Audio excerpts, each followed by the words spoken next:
আসসালামু আলাইকুম রহমতুল্লাহি ওবরকাতুহ। সম্মানিত দর্শক, বাংলাদেশ এখন কেমনভাবে চলছে? আমাদের মানে তারকা উপদেষ্টা, তারকা না ঠিক মহাতারকা প্রধান উপদেষ্টা ডক্টর মোহাম্মদ ইউনূসের অধীন এই সরকার বিশ্ব রাজনীতির প্রেক্ষাপটে বাংলাদেশের মান মর্যাদা কোথায় নিয়ে ঠেকিয়েছেন। আমরা এখন কি করছি সকল বিষয় নিয়ে আলোচনা করব, কিন্তু তার আগে আমাদের যে গত 15টি বছর ধরে যে সকল ন্যারেটিভ আমরা প্রচার করে আসছিলাম সেটা হলো শেখ হাসিনা দেশ বিক্রি করে দিয়েছে ভারতের কাছে। ভারতের সঙ্গে একের পর এক গোলামি চুক্তি সম্পন্ন করা হয়েছে এবং এ সকল চুক্তির ফলে আমাদের স্বাধীনতা সার্বভৌমত্ব বিনষ্ট হয়ে একেবারে মহা সর্বনাশ ঘটে গেছে। এখন ভারত ইচ্ছে করলে 1 মিনিটে বাংলাদেশ দখল করে নিতে পারে। কাজেই শেখ হাসিনার পতন হতে হবে, আওয়ামী লীগের পতন হতে হবে, এরা দেশদ্রোহী, এদের সবাইকে টানিয়ে টানিয়ে ফাঁসি দিতে হবে।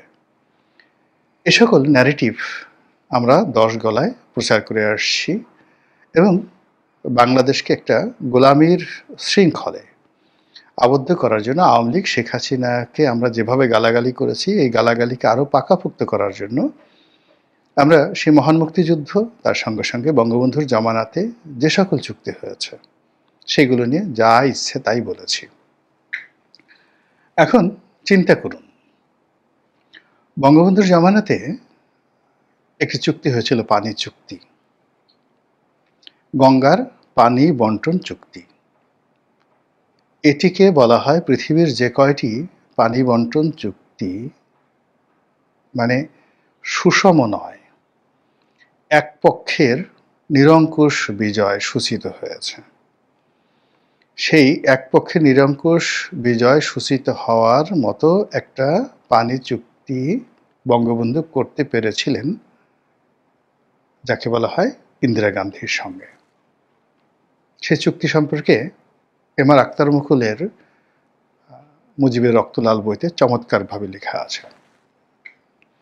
যখন চুক্তি স্বাক্ষরিত হবে তখন ঝানু ঝানু আইসিএস অফিসার তারা হিসাব করে নিয়ে এসেছে যে সারা বছর মানে গঙ্গা এবং ভাগীরথী তাদের যে মূল প্রবাহ গঙ্গোত্রী হিমবাহ থেকে এসে গঙ্গা ভাগীরথী এখানে যে টোটাল পানিটা প্রবাহ হয় সেই প্রবাহে কত কিলোমিটার পথ ভারত পাড়ি দেয়, তারপরে রাজশাহীতে এসে পদ্মা নাম ধারণ করে বাংলাদেশে ঢোকার পরে এটি বঙ্গোপসাগর পর্যন্ত কত কিলোমিটার অতিবাহিত করে।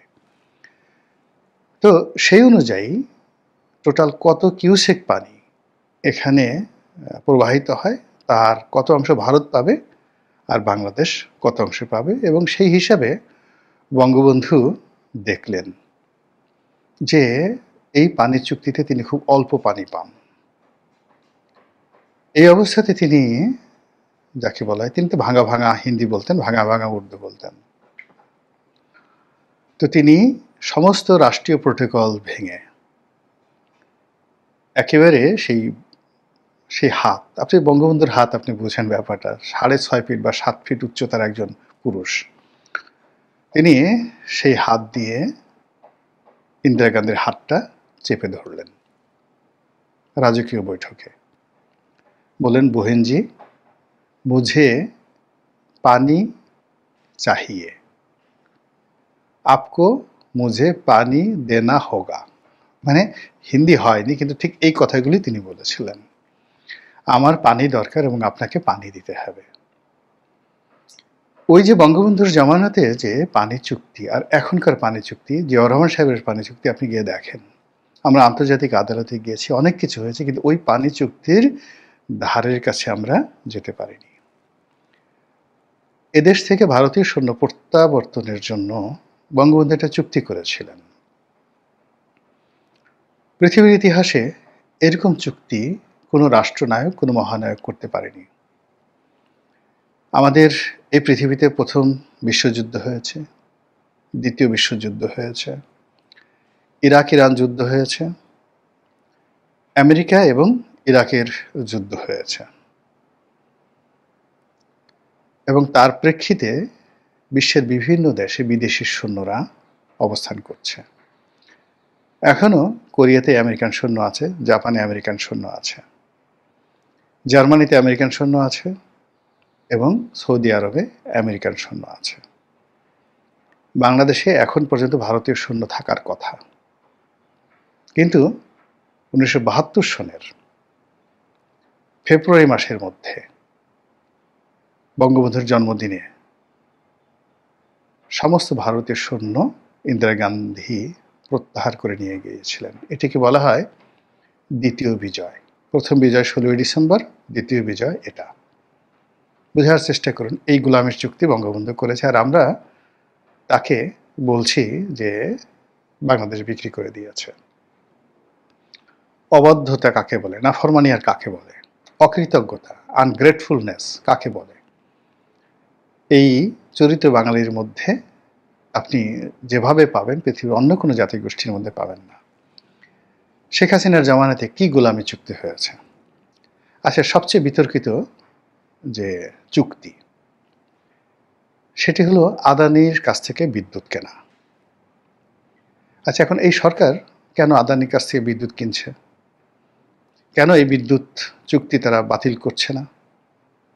কেন আদানির সাথে যে রেট আছে সেই রেটটাকে এখন আমাদের যে বিদ্যুৎ উৎপাদন আমরা বাংলাদেশ থেকে কিনছি, পিডিবি উৎপন্ন করছে, তারপর কয়লা ভিত্তিক, গ্যাস ভিত্তিক যা কিছু আমরা বিদ্যুৎ উৎপন্ন করছি, তার চাইতে আদানির কাছ থেকে আমরা যে বিদ্যুৎ কিনছি ঝাড়খণ্ড থেকে, মানে বিহারের ঝাড়খণ্ড থেকে সেই বিদ্যুৎ সঞ্চালন লাইনে বাংলাদেশে আসছে, সেই বিদ্যুতের দাম কম না বেশি? একটু খোঁজ নিয়ে দেখেন তো, যে আমাদের এখানে স্থানীয় মুদ্রায় আমরা নিজেরা সরকারিভাবে যে বিদ্যুৎ উৎপন্ন করছি সেটা রেট কত, আর আদানির কাছ থেকে আমরা কত রেট কিনছি। দ্বিতীয় প্রকল্প যেটা হলো এই যে রামপাল প্রকল্প, সুন্দরবনের রামপাল প্রকল্প, কয়লা ভিত্তিক রামপাল প্রকল্প, একটু খোঁজ নিয়ে দেখেন তো যে এখানে যেভাবে চুক্তি করা হয়েছে বাংলাদেশের কত টাকা গচ্চা গিয়েছে এবং কি পরিমাণ গোলামি করা হয়েছে।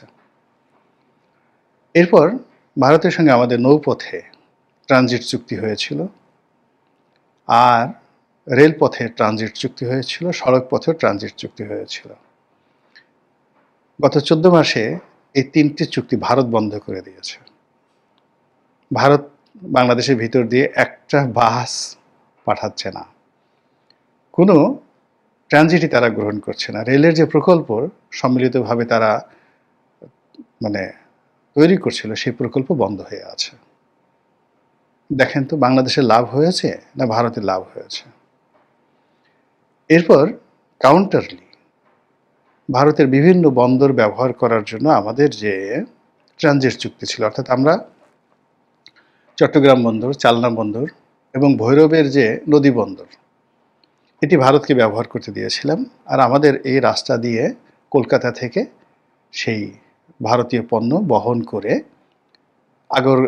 আগরতলা যেত, এই সুযোগ দিয়েছিলাম। বিনিময়ে আমরা কি পেতাম? আমরা সেই ভুটান থেকে, নেপাল থেকে পণ্য আনার জন্য কাকর ভিটা হয়ে আমাদের যে ট্রানজিট সুবিধা ছিল সেটা বাদ হয়ে গেছে। ভারতের কয়েকটি বন্দর, হলদিয়া, আপনারা জানেন খুব বিখ্যাত বন্দর হলদিয়া, কলকাতা, নাভাসিভা, এই বন্দরগুলো, সমুদ্র বন্দরগুলো আমরা ব্যবহার করতাম। ইউরোপ থেকে, আমেরিকা থেকে যে সকল পণ্য আসতো, কিংবা ভারত থেকে, এমনকি চীন থেকে যে সকল পণ্য আসতো, তারা ট্রানজিট হিসেবে এই সকল পণ্য আমরা ওই সকল বন্দর এনে ট্রান্সশিপমেন্ট করে বাংলাদেশে কখনো সড়ক পথে, কখনো ছোট ছোট জাহাজে করে চট্টগ্রামে নিয়ে আসতাম বা পানগাতে নিয়ে আসতাম। হাজার হাজার কোটি টাকা আমাদের সাশ্রয় হতো।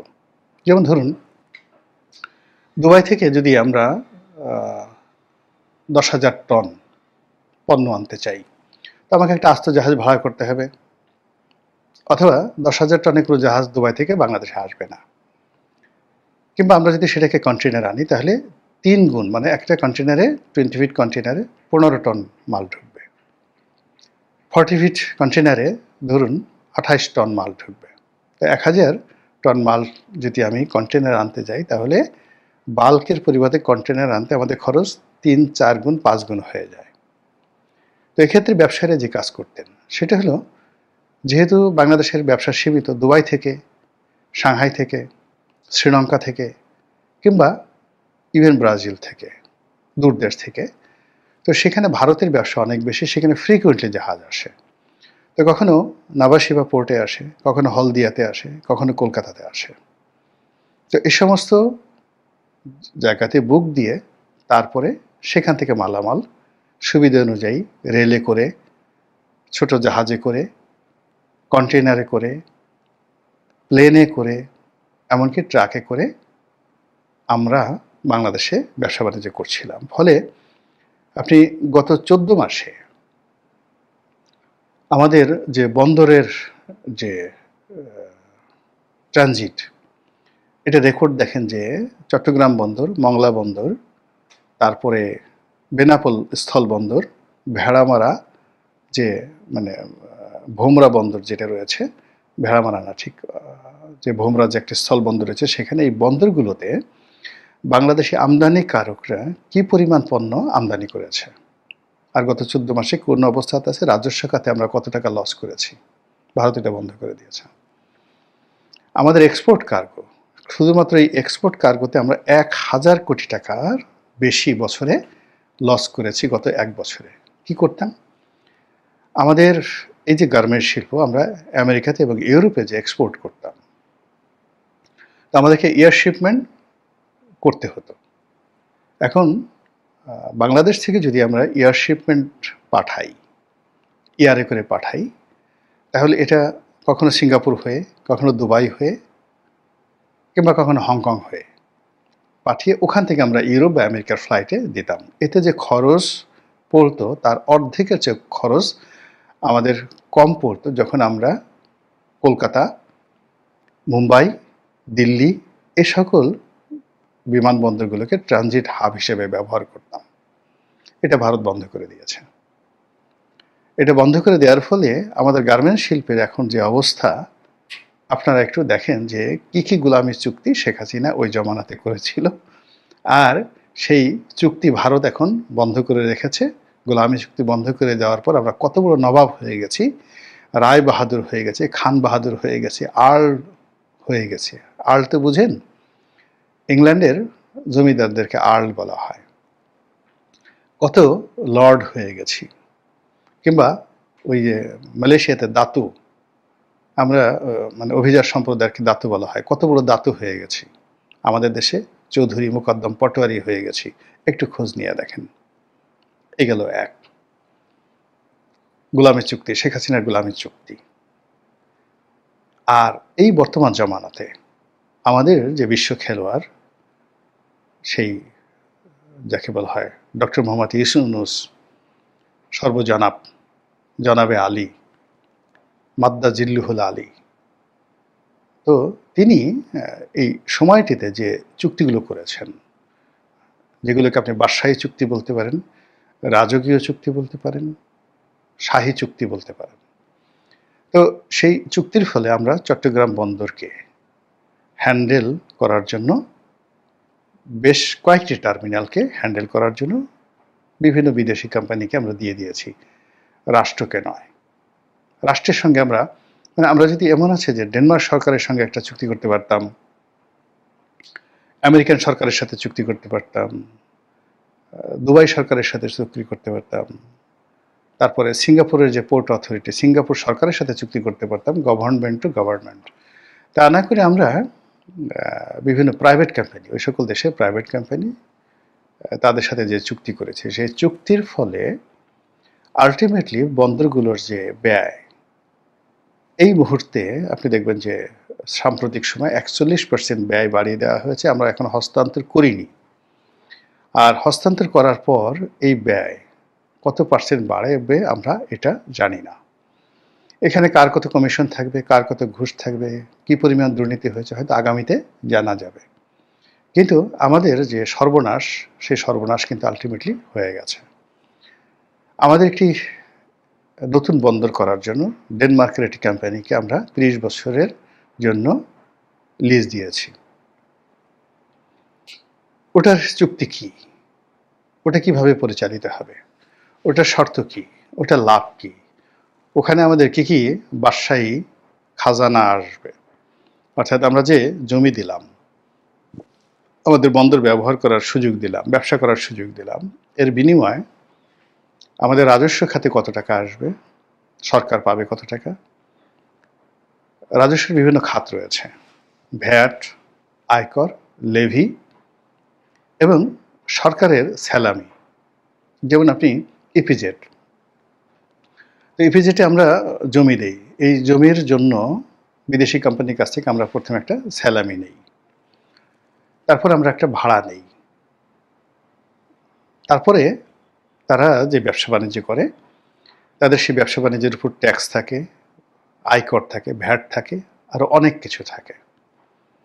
তো সেই ক্ষেত্রে যে কোম্পানিগুলোকে আমরা চট্টগ্রাম বন্দর দিলাম তাদের সঙ্গে আমাদের এই ট্যাক্সগুলো কী পরিমাণ আসছে এবং তাতে করে আগামী কয়েক বছরে আমাদের জিডিপি কয় % বাড়বে, দেশের রপ্তানি কিভাবে বাড়বে, চট্টগ্রাম বন্দরের ট্রানজ্যাকশন কিভাবে বাড়বে, আমরা কিচ্ছু জানি না। অথচ আমরা বাদশাহী পোশাক পরে রায় বাহাদুর খান বাহাদুর হয়ে বগলে তলোয়ার ঝুলিয়ে আমরা হাঁক দিচ্ছি সুলতান আগিয়া, সম্রাট আগিয়া, খানে খানান রায় বাহাদুর আগিয়া, এরকম আমরা কাজকর্ম করছি, নবাবের মতো হাঁক ডাক দিচ্ছি। এর বাইরে একটা বিশাল আমাদের একটা টার্মিনাল হয়েছে, ঢাকা আন্তর্জাতিক বিমানবন্দরের যে নতুন টার্মিনাল, আপনি দেখলেই দেখবেন আপনার চোখ জুড়িয়ে যাবে। এই টার্মিনালটি এখন বিদেশিদেরকে দেওয়ার জন্য যে অপতৎপরতা চলছে এবং এটি কৌশলগতভাবে বাংলাদেশের হাব, এখানে নৌবাহিনীর কাছাকাছি হেডকোয়ার্টার, এখানে ঢাকা ক্যান্টনমেন্ট, সিভিল এভিয়েশন তো আছেই, আর সামরিক যে বিমানগুলো বেশিরভাগই এই ঢাকা এয়ারপোর্টে থাকে এবং তা আমরা এখন বিদেশিদেরকে দিয়ে দিচ্ছি। মানে সর্বনাশ কাকে বলে, কত প্রকার, কি কি, এটা আগামী দিনে এগুলো নিয়ে আপনাকে মহাকাব্য রচনা করতে হবে। আগামী দিনে এগুলো নিয়ে আপনাকে নতুন ইতিহাস রচনা করতে হবে। এই বাদশাহী আমল, এটা লেখার জন্য একসময় যেমন তুজুকি বাবরি, তুজুকি জাহাঙ্গীরি, তারা নিজেরা লিখে গেছেন, সম্রাট জাহাঙ্গীর নিজে লিখেছেন, সম্রাট বাবর নিজে লিখেছেন, কিন্তু তুজুকি ফিরোজ শাহী বংশের যে ইতিহাস সেটি লেখার জন্য খুব বড় বড় ইতিহাসবিদ ছিলেন। তা আমাদের এই সময়টাতে এই যে বাদশাহী আমলের, এই যে নবাবী আমলের যে সকল চুক্তি, কর্মকাণ্ড, সফলতা, এগুলো লেখার জন্য যে সকল ইতিহাসবিদ দরকার তা আমাদের বাংলাদেশি ইতিহাস দিয়ে হবে না। এর কারণে এই জমানাতে, এই নবাবের যুগে আমরা কোনো বাঙালিকে আমরা পছন্দ করছি, আমাদের ডেনিশ ইতিহাস লাগবে, আমাদেরকে স্কটিশ ইতিহাস লাগবে, আমাদেরকে আমেরিকান ইতিহাসবিদ লাগবে। তো সেই ইতিহাসবিদরা কি ইতিহাস রচনা করেন জানি না, জীবদ্দশায় সেই ইতিহাস পড়তে পারবো কিনা। শুধু এতটুকু প্রার্থনা, আল্লাহ আমাকে একটা স্বাধীন এবং সার্বভৌম দেশে মৃত্যুবরণ করার তৌফিক এনায়েত করে দাও, যেন স্বাধীনভাবে যেভাবে জন্ম নিয়েছি স্বাধীনভাবে মরতে পারি। এই টুকি মিনতি, আর কিছু না। আসসালামু আলাইকুম ওয়া রাহমাতুল্লাহি ওয়া বারাকাতুহু।